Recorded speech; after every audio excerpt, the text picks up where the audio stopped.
It's a pleasure to have with us today in the embassy itself the presence of His Excellency Ambassador Ouyang Yujing, the Ambassador of the People's Republic of China to Malaysia, with us for a very interesting conversation about China's role in Southeast Asia. Ambassador, it's such a privilege to have you with us. My first question, can you tell us more about yourself and the career in the diplomatic service, in particular your tenure as the Ambassador of the People's Republic of China to Malaysia?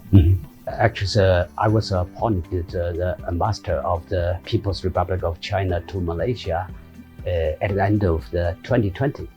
Yeah, actually, it's my great honor, to the ambassador to Malaysia, because the bilateral relations between China and Malaysia, I think, always have a very good fundamental. And after I arrived here, I visit a lot of people from the government, from the parliament, and also think tanks, all the mediums, all the local Chinese people, here. Both the Malaysia government and the people here always give the tremendous support to the China-Malaysia relations. So I think yes, actually, we begin to work here, especially our diplomacy, have a very good fundamental. Yeah. So actually, since my appointment, and I have been making efforts to further boost the bilateral relations between the two countries. Also, I'm very glad to see the great streets and the fruitful gains. Yeah, I remember that last year it's in the February 27th, and I just with the first China Sinovac vaccines arrived in Malaysia, and then the senior minister and the Minister of Defense, Ismail Sabri, and I to go to the airport to receive the China first batch of the vaccines. And I just hand over the Chinese vaccines to His Excellency, right now currently he's Prime Minister. And I think that this is symbolized that the good cooperation between China and Malaysia in the vaccine cooperation. And it's also to show that China and Malaysia can work together to fight against the pandemic.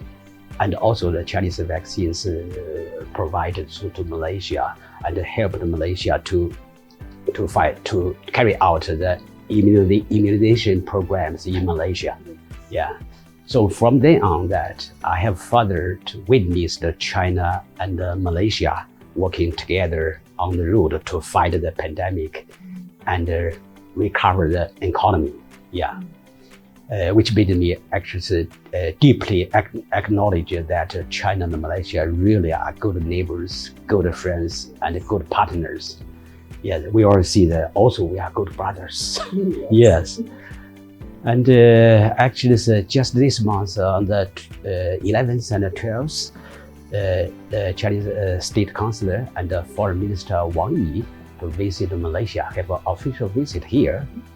And also he met His Majesty, the Prime Minister, and Foreign Minister, definitely, and the whole meetings, and reach many consensus on the different fields.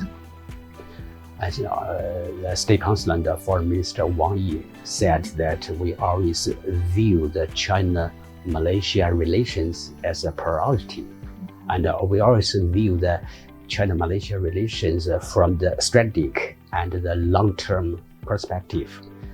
So I can't agree more. Yeah, really. So throughout the future days of my tenure, I hope that the pandemic we will soon be over. Yes, so that I have the opportunities to learn more about the charms of the Malaysia. I think that Malaysia are very beautiful. Yeah, really. So I want to visit more states, to learn more, to watch more, and to contact more people. Yeah. Have you been to many states? What other states? Some of them, Malacca, the Bahrain, and the Vietnam, something like that. And also I have some plans to visit other states. Yeah. So I believe that and the joint efforts of the government and the people of China and Malaysia, bilateral relations will surely continue to develop in the good health and reach new heights. I think I have the confidence. Yeah. Yes, thank you for your confidence. Yeah. In both our countries' future together. Yeah, sure.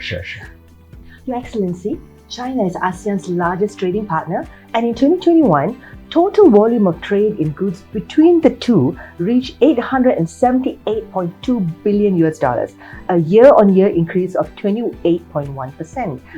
Of this, exports from China were valued at $483.69 billion, while imports to China were valued at $394.51 billion.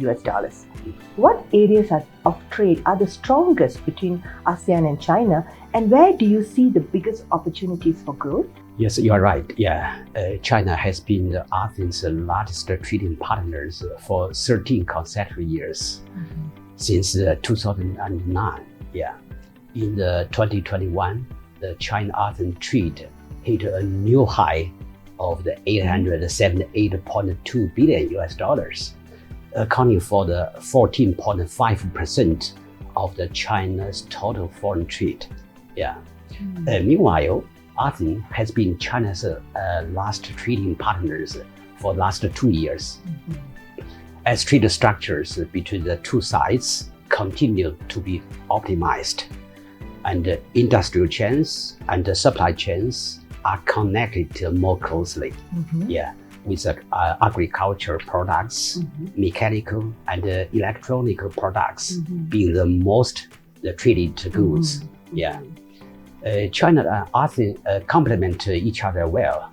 This is based on the comparatively advantages that ASEAN has accumulated over the years in various fields, including the materials processing, electronics, technology, and so on. Yeah, since the outbreak of the COVID-19, the digital economy has been thriving the industrial linkage of the electronics manufacturing between the two sides. Yeah, and the import and export scale of the integrated circuits and other products has continued to expand. Yeah. At the same time, the Chinese enterprises has shown the strengths in the green economy, new materials, e-commerce, AI, and data trading, and other fields, which both sides has a strong growth potential between China and ASEAN, including Malaysia. Yeah. Your Excellency, aside from trade, there's also a strong investment in ASEAN by China and vice versa. In 2021, foreign direct investments from China to ASEAN was valued at $14.35 billion, with the top 3 recipients being Singapore, Indonesia, and Malaysia. At the same time, ASEAN foreign direct investments in China was valued at $10.58 billion, with Singapore, Thailand, and Malaysia being the main sources. What can and is China and ASEAN doing to help grow the volume of investments between the two, and where do you see the biggest potential for growth? At the end of 2021, the bilateral investment between China and ASEAN has reached $300 billion. Yeah. Under the joint efforts of both sides, the major projects are processing smoothly with a fruitful result. Yeah. Among which the cooperation of the industrial park is one of the highlights. Yeah.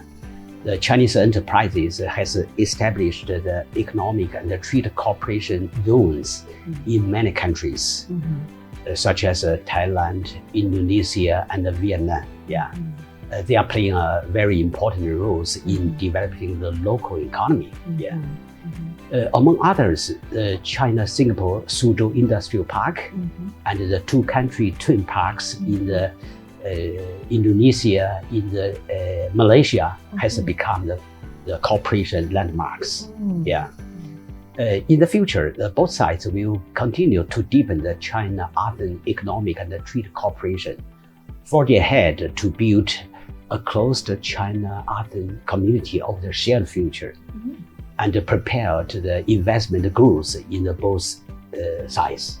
Interesting. We will further strengthen the strategic coordination of the Belt and Road Initiative and the master plans of the ASEAN Connectivity 2025 to promote the connectivities. With the innovative ways of the cooperation, the both sides has been jointly advancing and building the basic infrastructure, such as the railways and expressways, ports, airports, bridges, and port grids. So under the joint efforts of China and the ASEAN countries and other parties, the Regional Comprehensive Economic Partnership, RCEP, has come into effect as scheduled on the January 1st, 2022. The both sides has also agreed to jointly advance the China ASEAN free trade areas, as well as the liberalizations and the facilitations for trade and investment. So all these can provide the great opportunities for the new development of China, ASEAN economic and trade. It sounds very interesting. Very exciting. Sure. I think also both China and the ASEAN countries, including Malaysia, really have a very bright future. I think so too. I think so too. So you mentioned the Belt and Road Initiative in your earlier question, Your Excellency. So we understand that Southeast Asia is regarded to be a key part of China's Belt and Road Initiative, the BRI. Can you expand on the objectives of the Belt and Road Initiative and how it will play a part in the development of Southeast Asia? The Belt and Road Initiative proposed by the Chinese President Xi Jinping is aimed to carry on the spirit of the Silk Road, working together to create a cooperation platform of openness, and providing the new impetus for the cooperation and the development of the countries along the routes. Under the joint participations and the efforts of various parties, this significant initiative has demonstrated the great vigor and versatility, and has achieved a positive result and progress. Since launched in the 2013, the Belt and Road big family now has 180 members. 180? 180. 180? Wow. Members in the world. Wow. Yes. Big. So, total trade between China and the cooperation partners of the Belt and Road has exceeded $10.4 trillion US. Bringing a huge opportunities and benefits to the countries all over the world. China and ASEAN are always good neighbors, good friends, and good partners with a shared future. And it's also priority directions in China's neighborhood diplomacy. That's why we always to take the actions ASEAN, take the Malaysia as China's diplomacy, especially neighborhood diplomacy as a priority. A series of the Belt and the Road mega projects take place in the ASEAN, and that is give a boost to the regional economic development. For example, the China-Laos Railway, which has opened to the traffic, has helped the Laos to achieve the dream of turning from a landlocked country into the land-linked harbor. And Jakarta. That's remarkable. Yes. The Jakarta, the Bandung high-speed railway project is advanced steadily, which will become the Indonesia's first high-speed rail upon the completion. In Malaysia, and the two-country twin parks and the East Coast Rail Link (ECRL) are the star project of the China-Malaysia Belt and Road Cooperation. Just recently, the Prime Minister Ismail Sabri and I to attend the launch of the tunnel boring machine. We call it TBM, for the ECRL, the Jinting the tunnel. So over the 1,500 local Malaysia companies has participated in the construction of the ECIL, yeah, and which will provide the training opportunities for the 5,000 youths in the East Coast region, yeah, stimulating the economic opportunities and benefiting for the locals, yeah. So I believe that as long as China and ASEAN join hands to promote the Belt and Road projects with high quality, definitely it will provide the more tangible benefits for countries and the peoples in this region. Yeah. So together we will strengthen the China-ASEAN communities with a shared future and build a more prosperous and beautiful world. Yes, yeah. Because I think we look at China as a leader. You have shown the way by how China has transformed itself so fast. So a lot of ASEAN countries, we look at China as a leader. So it's going to be so exciting to work together, hand in hand, with our big brother. Yes, actually, we also take our neighborhood, just like Malaysia, ASEAN countries, and some countries are just take our very good neighbors, very good friends, and very good partners. And we carried out the policies that are always based on the win-win solution. Win-win solution, based on the equality. Yeah, based on the equality.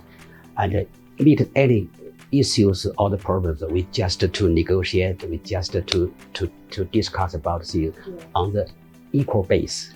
Absolutely. Yeah, sure. Thank you so much, Ambassador. But before I end, is there anything you'd like to tell all our viewers and readers about China? Because our viewers are all over ASEAN and our readers are Malaysian. So anything that you would like to say? China definitely, especially from the 1978, China opened to the outside to take on these open side policies and just to do their own things, especially the economic development. Yes, and after the more than the 40 years development, and definitely China, especially in the economy fields or in the related fields, to get some outcomes, good outcomes. But based on this, I think China should continue to carry out the open policy, and definitely we want to work together with the countries in the world, especially in the ASEAN countries. That's why, last year, for example, the Chinese President Xi Jinping just to celebrate the China and ASEAN to establish the comprehensive diplomatic relations for 30 years, and to propose a very positive initiative. Want to share with the ASEAN countries and work together with the ASEAN countries to develop in the future. I think is from the view of China, from China's perspective, we want to on the equal base and work together with the ASEAN countries, especially with Malaysia, because I worked in Malaysia. Yeah, and to promote it the mutual political trust, to carry out the economic cooperation, and increase the affinity between our two peoples, and really become the China-Malaysia, become the good partners, good brothers. I think that's our aim. That's actually it's the aim of the China's diplomacy, especially focused on the ASEAN and Malaysia. Yeah. Very beautiful. Thank you. Thank you. Thank you. Thank you so much.